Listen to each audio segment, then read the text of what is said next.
Hello, everyone. I'm very grateful to be here on stage today because I have a set of ideas that I really want to share with you all. But before I start, it's very important that I mention that none of these ideas are mine. None of these ideas are mine. And it's very important because if at any point you agree with what I'm saying in this talk or you believe in me, then you will be agreeing with the following people on the slide.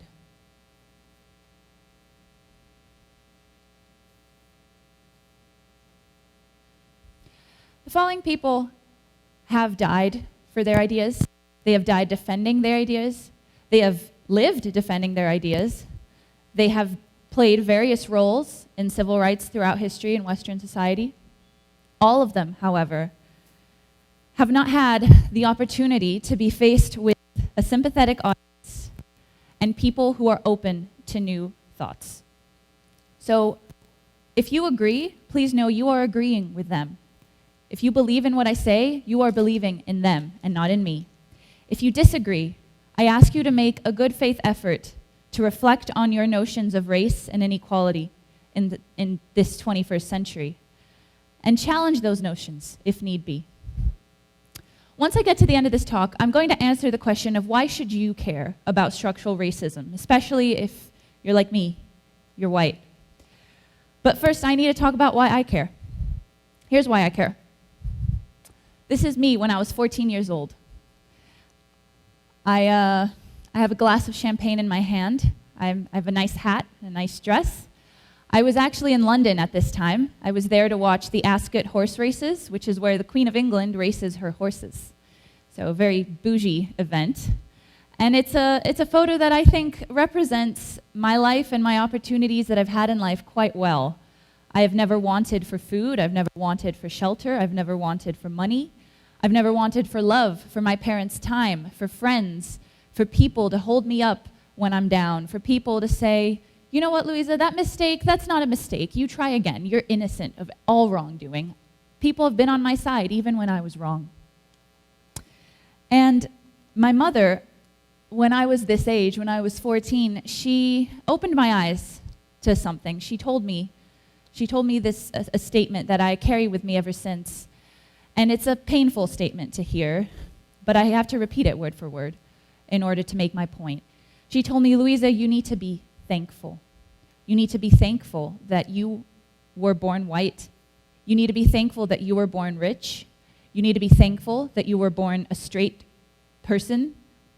You need to be thankful that you were born healthy, that you are not someone who suffers from a disability. You need to recognize that you were born with every advantage in this world, well, except being male, but that's for another TED Talk. In one go, my mother opened my eyes to the notion of privilege without ever using the word, without even believing in the concept herself. My mother and my father are conservatives. This is not about politics or ideology. This is reality. If you are white, you are better off in our society.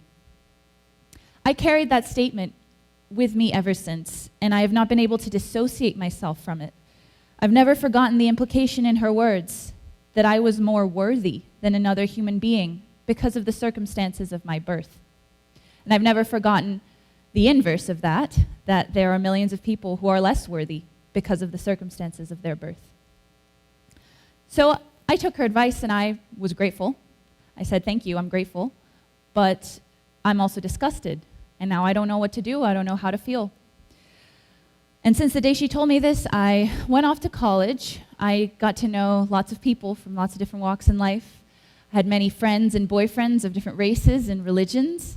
And I opened my eyes even more. I learned a thing or two that I want to share with you today. And the fact is, society has changed. A lot of people think it has changed for the better. But I disagree. The truth is that old demons find ways to reinvent themselves. And the demon of racism nowadays has reinvented itself into structural racism. So we're not in Jim Crow era southern USA anymore. We're not in 1500s colonial period Brazil, okay? The monsters are more subtle, but equally as damaging. And the name for this monster is structural racism. What is structural racism? It's a term that we use to refer to the way society is built to exclude certain minority groups from participation in economic, political, and social institutions. When society is structured to exclude these people because of things they had no control over, certain realities become normal. They become accepted. And we can measure these realities by statistics and stories and studies, even though we shouldn't have to conduct studies to believe the words of people who have been suffering racism since they were born, who have had grandfathers and great-grandfathers who have been dying from racism. But even still, I have a couple of statistics to show you. So in 2016, a US census showed that the average white family in the US had a net worth of about $933,000. Whereas the average net worth of the average black family in the US was $138,200. This means that the average black American family, the average net worth of the black American family in 2016 was less than 15% of the average net worth of the average white family. Why is this? Didn't we live in a meritocracy? Isn't our society colorblind? Well, you might say this statistic implies that black families simply don't work hard enough. They don't know how to manage their money. They're not good enough for our society. But this conclusion is false, as I hope you agree with me. I don't think we live in a colorblind society. People in the US don't live in a colorblind society. In fact, they live in a society that actively discriminates against them, especially when it comes to hiring, especially in well-paying jobs, which provide the platform for the accumulation of wealth, which results in statistics like the one I just showed. So for example, in 1989, it was estimated that white candidates received 36% more callbacks than black candidates. So that was in 1989. In 2017, scientists conducted a meta-analysis, which is when they take lots of studies and study the studies, and found that even after accounting for applicant education, applicant gender, study method, occupational groups, and local labor market conditions, the researchers found no change in this statistic since 1989. What does this mean? Well, first it means that society is not colorblind or post-racial or racist. And yes, Obama was president. It doesn't mean society is no longer racist. But most importantly, it means that society hasn't evolved in terms of racism, or in terms of a lot of things. Society doesn't naturally evolve towards what we call the arc of justice. We can conclude that society does not naturally or automatically march towards racial justice. We must push it closer to that goal. So now I've arrived at my final point, which is that it's not enough to just not be racist, okay? It's not enough to just have black friends or Asian friends or Native American friends, or I don't know, maybe you have a maid at home and she's black and she's the only black person you know. It's not enough to just say, well, I give her money sometimes. You know, that's not called being anti-racist. You have to be actively anti-racist because without pressure, without action, we will not see change. Now you might ask me, what's the difference between being anti-racist and simply not racist? Well, before I answer that, I want to bring up a scenario that is closer to home, closer to our Brazilian context, my Brazilian context. I was born in this country. I graduated from this school, and I like to think I'm familiar with the mechanisms and systems at play after 23 years, although I clearly don't know that much. At one point, I was like this Barbie, okay? I thought Brazilians, you know, we don't have racism here in Brazil. The US has a problem with racism. They're really bad at that. You know, they had slavery in the South. We were only the last country to abolish slavery in the world, well, not in the world, but we were one of the last. But that's okay. People are fine now. People are fine. And I thought, that's funny. That's really funny when I look back on that. I'm a well-off white girl, a descendant of European immigrants. I've never had to fight for much in my life because my dad would give me money. And I was assuming that people who weren't like me were better off simply because I felt like it. And that's how a lot of white people think. We've never had We've never had any awareness. We've never had to develop the awareness because why would we have to? Our lives may be challenging, they may be tiring, they may be annoying. You know, we're all subject to the human condition. Life is hard for everyone. But our problems have never stemmed from having the wrong skin color. And the truth is, Brazil is one of the worst countries in the world for people who don't have white skin. In terms of violence, between 2002 and 2008, the number of white victims of homicide decreased by 22.3%, whereas the number of black victims of homicide increased by 20%. In terms of healthcare, in 2012, of the 1,583 maternal deaths registered, 60% of the mothers were black, which is a statistic that makes sense when you think about the fact that in 2013, over 80% of white women interviewed by the study had more than 6 prenatal appointments, whereas less than 70% of black women had the same number of appointments. What about in terms of education? In 2016, illiteracy rates for white Brazilian children were 4.2%. Illiteracy rates for black Brazilian children were more than double. We see the effects of this gap between the literacy rates of black and white Brazilian children way down the line when we see who goes to university, who receives the diploma that can actually push you up the ladder.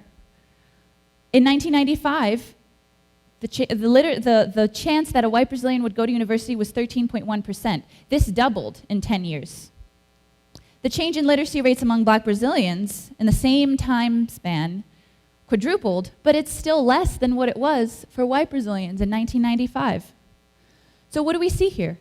We see a structure composed of a few major institutions, and in all of them, we see worse outcomes for non-white people. Why is this? Why is this even though there's supposedly no one standing in front of hospitals and government buildings and schools saying, no, you can't go here, this society isn't for you. Presumably people aren't saying that, right? Well, they don't have to say it because society was built that way. Society was geared to favor white people in the first place. And that's what structural racism is. You don't have to call people names to be racist anymore. All you have to do is not care about race. So this is why you should care about race as a white person and as a non-white person, because there are lots of non-white people who think that times have changed, maybe. I beg to differ. But it's clear that Brazil and many other countries as a whole have no genuine interest in making sure its non-white citizens have the same access and opportunities to the resources that enable people to live dignified lives and be productive members of society. Am I saying that we will not find successful, rich Brazilians, non-white Brazilians? Absolutely not. What I'm saying is that these successful exceptions had to fight twice as hard and depend on their own luck, their own work, their own communities, their own strengths in order to surmount the odds that were stacked against them. And you might say at this point, Luiza, I know so-and-so, and he's black, and he went to a great school, and he has a healthy family, and he's really rich. So that's a counterexample to your point, and therefore nothing you're saying is valid.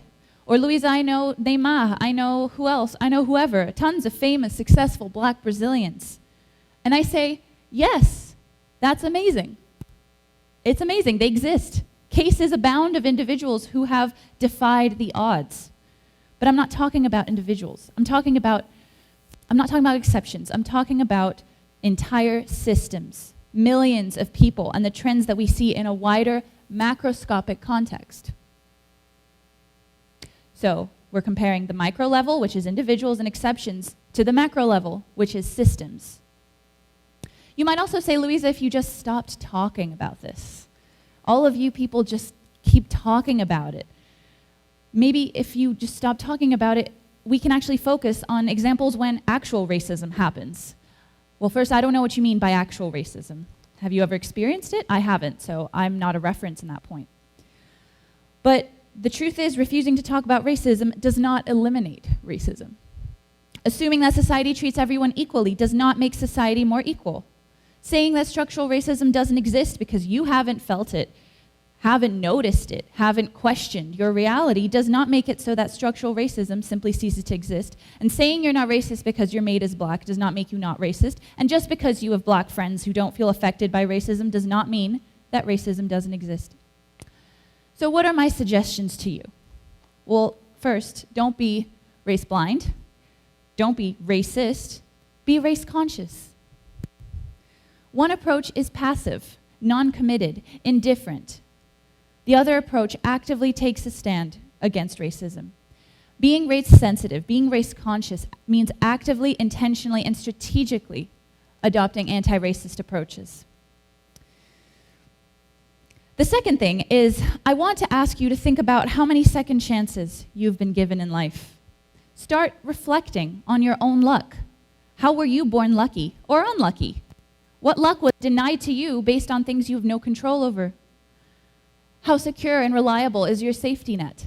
I can fail, me personally, I can fail 2,000 times. I will never know poverty. There will be 1,000 people to catch me, and I'm lucky, but I didn't earn that luck. I consider myself a hard worker, but I will never work hard enough to ensure that, I will never work hard enough to earn all the luck that I've been born with. So start observing, okay? What roles do you play in your life? Observe who takes the bus to go to work or school and who has a driver, who sits down to eat at a fancy restaurant and who is serving the food, who goes to the nail salon to get their nails done and who is doing the nails. Observe, reflect, discuss. And finally, do not feel guilty. Do not dwell on anger. Do not dwell on sadness, although those are reasonable emotions to feel, but they are not productive. They will bring you down and you will go nowhere. Guilt especially is not productive. No one who is honest about changing structural inequalities in society is asking white people to feel guilty. I do not feel guilty. I do not feel guilty. I am part of a system. We are all part of a system, and I benefit from that system. It's a complex relationship, but I do not feel guilty. Feel accountable. I feel accountable. When I see someone who I am able to help, I help them. Ask yourself, how can you leverage your power to help others access the basic opportunities you were denied that enabled your success? And remember that society does not change itself. We must change it. The moment we welcome this idea into our worldview, that's when we will be able to see the demise of racism in all its forms on the horizon. Thank you.